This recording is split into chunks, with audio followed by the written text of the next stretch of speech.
आप सभी को मेरा प्यार भरा नमस्कार। स्वागत है आपका अपने चैनल अध्यात्म की एक नई शुरुआत। आइए हम सभी गीता के पहले अध्याय को समझने का प्रयास करें।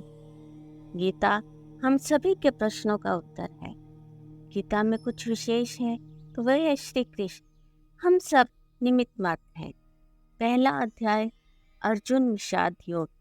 विषाद का अर्थ होता है दुख, द्वंद। वो दुख जो अर्जुन के मन में अपनों को देखकर आया था, कौरवों को देखकर भी उनकी सभी गलतियों को माफ कर देने को तैयार था। अर्जुन के मन की यही दुर्बलता से गीता का जन्म हुआ। पहले अध्याय के पहले श्लोक में ही धृतराष्ट्र के मन की मलिनता साफ नजर आती है जब वह संजय से पूछता है, कुरुक्षेत्र में युद्ध की इच्छा से इकट्ठे हुए मेरे और पांडु पुत्रों ने क्या किया। धृतराष्ट्र आध्यात्मिक रूप से वंचित था। राज्य के लोभ की इच्छा रखने वाला धृतराष्ट्र आंखों से ही नहीं मन से भी अंधा था।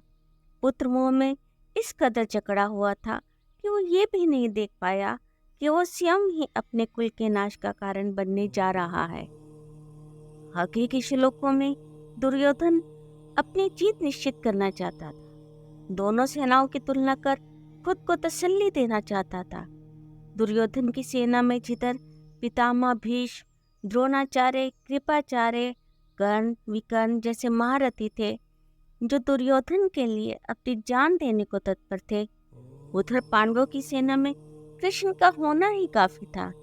पर दुर्योधन जानता था कि कृष्ण युद्ध में शस्त्र नहीं उठाएंगे, सो वो अपनी जीत को लेकर आश्वस्त था। उसका अहंकार अपनी चरम सीमा पर था। उसे अपने सामने खड़े भगवान श्री कृष्ण भी नजर नहीं आ रहे थे और दुर्योधन के इसी अहंकार को बढ़ावा देने के लिए पितामह ने उच्च स्वर में शंखनाद कर युद्ध आरंभ की घोषणा की। इसके बाद पांडवों की तरफ से पहले श्री कृष्ण ने अपना पंचजन्य शंख का नाद किया। बाद में सभी ने अपने अपने शंख का नाद किया, जिससे कौरवों के दिल दहल गए। अब जब युद्ध शुरू होने को था, अर्जुन ने भगवान श्री कृष्ण को अपना रथ दोनों सेनाओं के मध्य ले जाने को कहा। भगवान ने वैसा ही किया और यहीं एक और युद्ध की शुरुआत हुई, जो कि था मोह का युद्ध। अर्जुन के मन में चल रहा था। श्री कृष्ण अर्जुन के मन की स्थिति को भांप गए थे।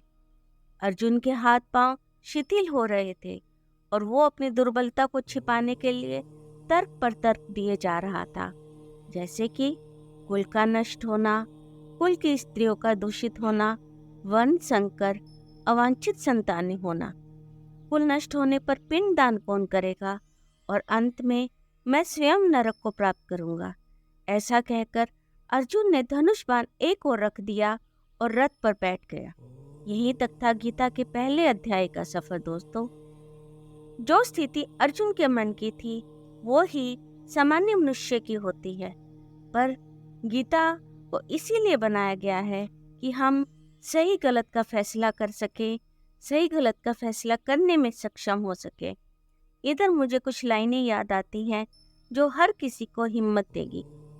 जब तुझसे ना सुलझेंगे तेरे उलझे हुए धंधे, जब तुझसे ना सुलझेंगे तेरे उलझे हुए धंधे, भगवान पर विश्वास कर सब छोड़ दे बंदे। भगवान पर विश्वास कर सब छोड़ दे बंदे। खुद ही तेरी मुश्किल को वो आसान करेगा, खुद ही तेरी मुश्किल को वो आसान करेगा।